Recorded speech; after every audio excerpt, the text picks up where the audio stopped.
तो मूवी की स्टार्टिंग होती है एक प्रिजन से, जहाँ पर कुछ कैदी एस्केप करने की कोशिश कर रहे होते हैं और इसके लिए ये लोग वहाँ का फ्लोर तोड़ रहे होते हैं, जिसके नीचे एक टनल होती है और ये लोग वहीं चले जाते हैं। अब यहाँ से मूवी की स्टोरी जाती है पास्ट पे, जहाँ पर हमें एक मिडिल एज्ड कैदी दिखाया जाता है जिसका नाम बैरी होता है। उसे उम्र कैद की सजा थी, यानी लाइफ इम्प्रिजनमेंट। वो कभी भी जेल से बाहर नहीं आने वाला था। इस चीज को लेके वो काफी दुखी भी था। बैरी हमेशा अपनी बेटी को लेटर्स लिखता रहता था, जिससे ये शो होता है कि वो उसे भूला नहीं था बल्कि उसे बहुत प्यार करता था।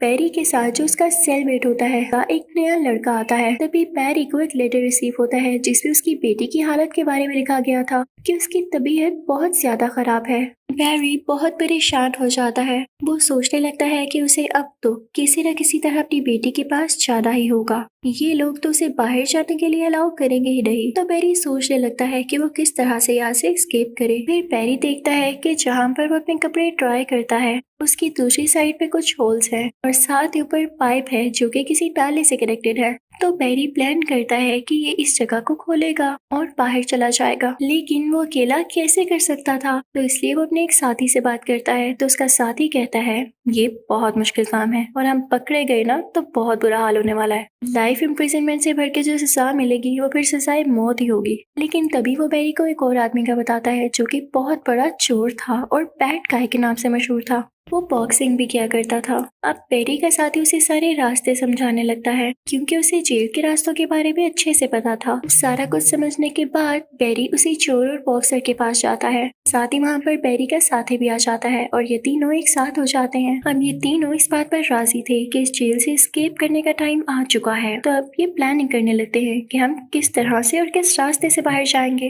अब बैरी इनको बताता है कि मैं जिस जगह पर कपड़े ड्राई करता हूँ ऐसी जगह है जो कि बाहर के नाले से कनेक्टेड है, लेकिन यार उसके पार जाना बहुत मुश्किल है। तो अकेला बंदा ये काम कर नहीं सकता और अगर सारे लोग साथ मिलके भी ये काम कर ले तो वहाँ के गार्ड्स छोड़ेंगे क्या। तभी बैरी उनसे कहता है इस जेल की चर्च को तो जानते होगे, कभी ना कभी तो गए होगे ना। मैं एक बार चर्च में गया था। वहाँ पर एक ऐसा रूम है जो कि सीधा लॉन्ड्री रूम तक जाता है। अगर हम उसके थ्रू लॉन्ड्री रूम तक गए तो किसी को शक भी नहीं होगा कि हम लॉन्ड्री रूम के अंदर हैं। तो बॉक्सर कहता है क्या हमें चर्च के गार्ड नहीं देखेंगे? तुम्हें ये मसला नहीं लग रहा है? तो बैरी कहता है इसका हल भी है मेरे पास। मैंने कहा ना बातें मुझे सारी पता है, बस मेरे साथ भी तो कोई हो। बॉक्सर कहता है कि गार्ड्स के सामने हम ऐसे तो चर्च में जा नहीं सकते, वरना वो अंदर भी हम पे नजर रखेंगे। तो इसके लिए हमें उसकी चाबी ही चाहिए होगी जो कि हासिल करना हमारे लिए इम्पॉसिबल है। तो बैरी कहता है मैंने उसका प्रिंट अपने पास रख लिया है, हम उससे चाबी बना सकते हैं। तो सब कहते हैं वाह भाई बैरी तुम तो कमाल करते हो। लेकिन अभी भी एक मसला होता है। ड्रायर के पीछे जो जगह होती है वो स्टील की होती है और उसको काटना या तोड़ना बहुत मुश्किल हो जा रहा था।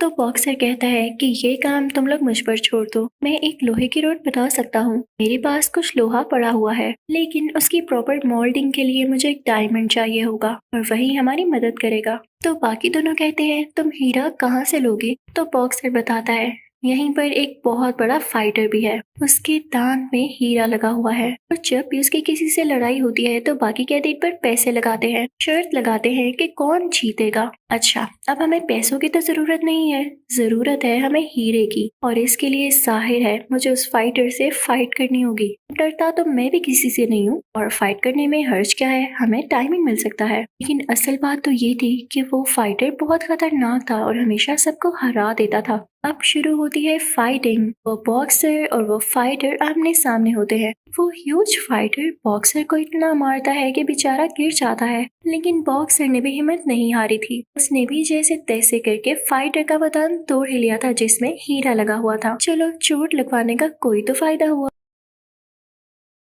और फिर ये बॉक्सर ये हीरा लेकर उसे रोड के ऊपर फिट कर देता है। कहता है कि अब हमें उस टीर को काटने में काफी आसानी होगी। अब ये तीनों डिसाइड करते हैं कि ये लोग उस जगह को हीरे से काटने के बाद फाइनली जब ट्रेन सिस्टम तक पहुंच जाएंगे, यानी उस नाले तक जहाँ पे ये जगह खुलेगी, तो इनको आगे टनल्स में जाना होगा जो कि बाहर नदी तक जाएंगी। और ये रास्ता इतना आसान नहीं होने वाला क्योंकि किसी को जरा से भी आवाज चली गई ना तो बस इनका काम तमाम हुआ। फिर अब इनको पता चलता है कि नदी में तैरना नहीं होगा बल्कि उसके नीचे भी टनल्स होंगी जो कि इन्हें बाहर तक निकाल देंगी। बाहर इनको रेलवे लाइंस मिलेंगी जहां से ये आसानी से भाग सकेंगे। लेकिन इशू ये है कि इन लोगों को वहां पर 5 बजे से पहले पहुंचना होगा, इसलिए क्योंकि उसके बाद वहां पर वोल्टेज छोड़ दिया जाता